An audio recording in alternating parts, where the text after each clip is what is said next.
So when I was 17, I was not really the smartest person in my class. In fact, I failed math in my first year and second year of high school, and then chemistry in third year. So I had to take up summer classes just to catch up. Ironically, my closest friends in the batch were the class valedictorian, the batch valedictorian, the class president, the smartest people in class. Yeah. And sometimes, whenever they get their test scores, they would complain about getting a 95 or a 93. God forbid a line of 8. Yeah. And then they'd come to me, they'd look at my paper and say, okay, okay, I'm good. We're good with our scores. Yeah. Of course, they meant it as a joke, and they never meant to hurt me. But at that time, um, it made me feel a little smaller. Even at that age, I started thinking, I started to believe something that successful people aren't necessarily the average people. Successful people are those who are really brilliant, those who really study well, those who get excellent grades. Yeah? And if you're 16 or 17 right now, you might also feel the same. In college, I took up psychology, mostly because it had very little math. At that time, I chanced upon a school organization called Child Hope. We taught street children. Okay? Every week, we would ride a bus to the different communities, spend time with the kids, and teach them. At first, I thought we were helping them. But over time, I realized something else, that those sessions meant just as much to me. After 2 years of joining the student organization for a year end activity, I used some of my allowance and savings to do something small. I bought plants and seedlings, nothing big. I just wanted to build a small garden with the kids.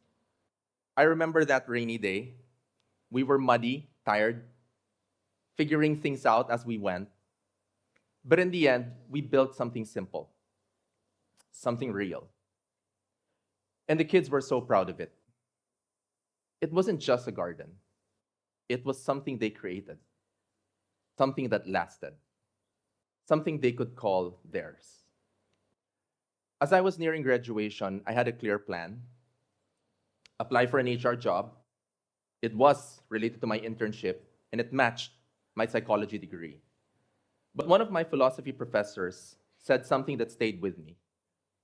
Before you guys go corporate, why don't you consider working for a nonprofit? And for some reason, that stuck with me. A friend introduced me to Doc Jimmy. We met for dinner, and later, I found out he was chairman of Child Hope. Oh, that really surprised me because the following day, I actually had an interview scheduled with the president, and it felt like everything was aligning. However, at the same time, I received a job offer from a multinational for an HR position, and they offered double the salary of what Child Hope gave me. And frankly speaking, it was the kind of dream job that a lot of young people like you guys pursue. And yet, it only took me 5 minutes to decline it. Because for me, the decision was already clear. I didn't fully understand my career yet, but I already understood my purpose. I wanted to help people. I worked for Child Hope as a full time street educator. From Tuesday to Saturday, we prepared in the morning. By 1 p.m., we were already sent out to the city in pairs, one teacher and another social worker. No classrooms, no walls, no structure, just the streets. We'd all gather to sit on the pedestrian side streets or at open fields. Hot, really noisy, dusty. We would walk around, find the kids, gather them all, and start teaching. My job was simple: teach them how to survive. Basic education, values, children's rights, and hopefully keep them out of danger. But the kids we worked with were living a very different reality. Some had no homes. They lived on the streets 24/7. Some were already 10 or 12, but had only reached grade 2 or 3. Some had never been to school at all. Every day, they would tell me stories, what happened the night before, who got into fights, if they needed help. And sometimes those stories were really hard to process. I remember one boy, he was 16, strong, confident, very alpha, the kind of kid who looked like he could handle anything. One afternoon, he told me he had a stomach ache. So I asked, "Did you take any medicine?" Sabi niya, "Kuya, uminom na ako ng tubig na may sabon." He drank soap mixed with water because to him, it made so much sense. If something is dirty, you clean it with soap and water.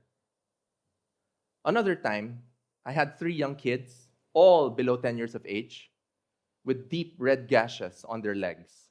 They told me they were made to dance in front of policemen and were whipped whenever they stopped. Some of the kids, for 50 pesos, would perform sexual acts at the back of jeepneys, and they did not even know it was wrong.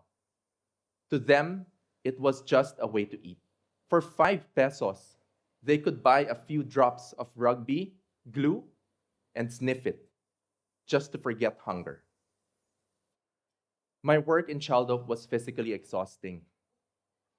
When I go home at around 7, I'd fall in bed, drained and tired, but immensely fulfilled.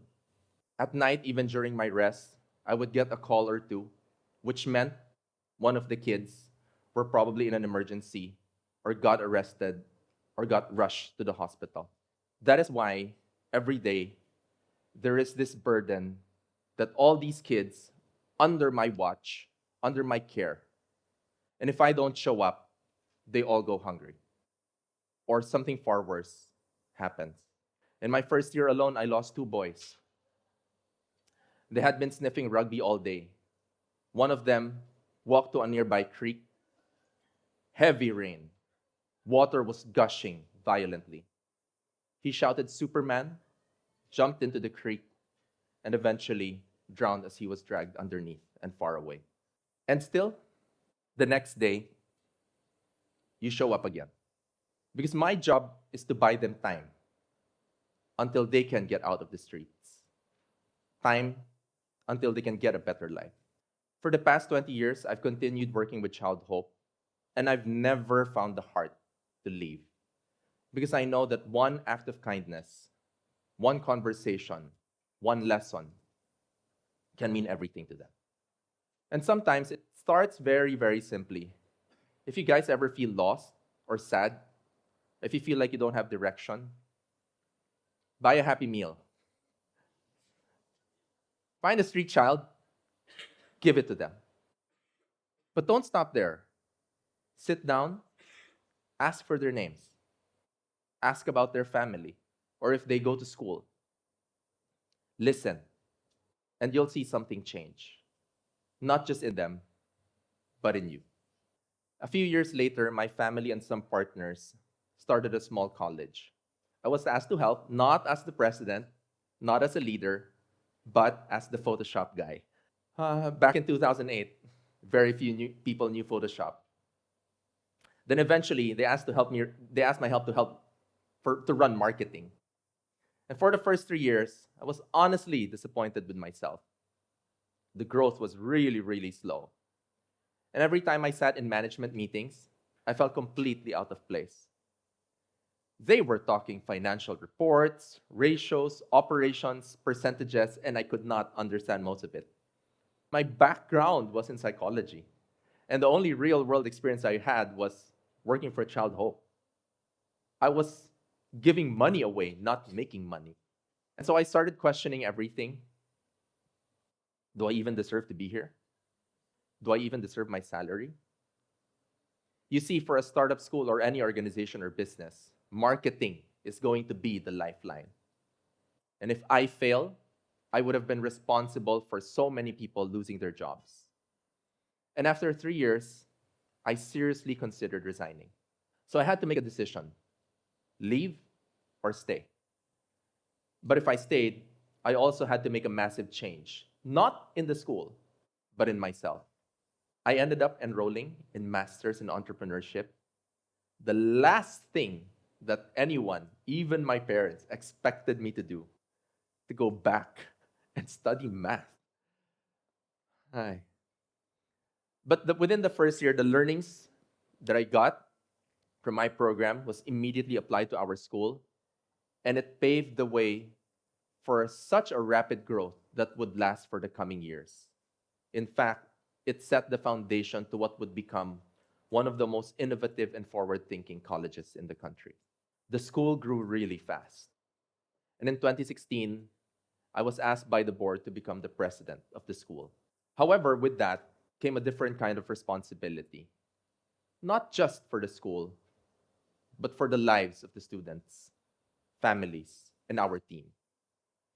In Child Hope, helping was very direct. Yeah? A child needed help, and you responded. But now, my decisions could affect thousands of lives, all at once. One of the first things I noticed were the long lines during enrollment. I spoke to a mother at the back of the line. She had taken half the day off from work just to pay tuition. That moment stayed with me. Because here was a parent already paying a lot of money for school fees and still losing income just to stand in line. So we changed it. 2 years, we implemented a system that would be the first ever fully automated and online enrollment in the country that allowed students and their parents to enroll from home in their offices. No lines, no wasted hours. Thousands upon thousands of hours given back to them. Time that they could use for things that truly mattered in their lives. Then, in 2020, the pandemic came. If there was ever a time you think that it could not get any worse, just look back to the pandemic. At the onset, we lost 30% of our students when they stopped studying. No money to enroll, no internet at home, no computers that they could use. The news was filled with many schools and companies closing down and letting go of so many employees. Our faculty and staff were really worried. Our students did not know how the school was going to cope.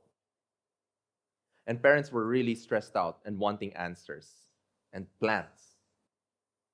We were worried if we were going to survive. The responsibilities were really, really immense. The decisions that would be made, highly consequential. So many factors needed to be balanced. Employees, business, faculty, students, learning, safety, equipment, finances. And just like my job application, the decision was actually quite simple. The pandemic was not going to be a time to think about growing the business. It would be a time to help the best that we could. First, to ensure survival, all of us in the school agreed one identical salary, including myself, no matter the rank, enough to get by. We drastically reduced tuition for everyone just to make sure all our students could afford to continue studying. We sent close to 200 of our high-powered computers to all our students, delivered to their doors all over the city for free. We delivered internet sticks that were heavily discounted, and every single student were given one genuine cloud license for every single software they needed to learn and use. All our faculty and staff who wanted to get vaccinated were fully supported by the school. You wanted to borrow a book from the library? We'll have it delivered to you at home for free. Over the next 3 years, the pandemic, the school didn't just survive. It became one of the fastest growing institutions in the country. Those were the hardest years of my leadership, but also the most meaningful. It was a testament that even in the most difficult moments, you can choose to stay true to your conviction, to answer to the people who needed help, and lead with your values. In the classes that I teach, whenever I talk to young students like you guys and ask them about their purpose, they always answer with a career. I want to be a designer, a programmer, an entrepreneur, an artist, an engineer. And there's nothing wrong with that. But those things change. Jobs change.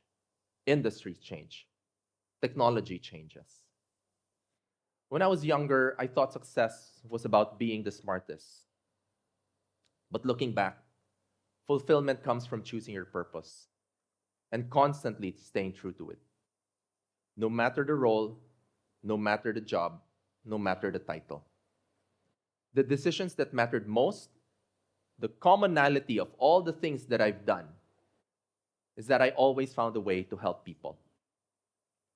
To this day, even as the president, any student who emails me or asks for my help or is sent to my office, I always give them the time, especially during their lowest point.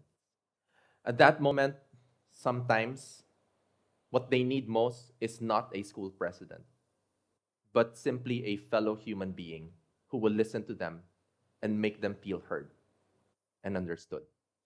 And so maybe the better question isn't what do you want to be, but what kind of person do you want to become? What will you answer to the most? Do you answer when people are in need and in moments of desperation? Do you speak up when something is unfair? Do you answer when you have the chance to help someone, even when it is hard, even when your back is against the wall? We will only walk this earth once. Whether you are a doctor, a lawyer, an engineer, you are not what people call you. You are what you answer to. You choose your purpose and you run. Thank you.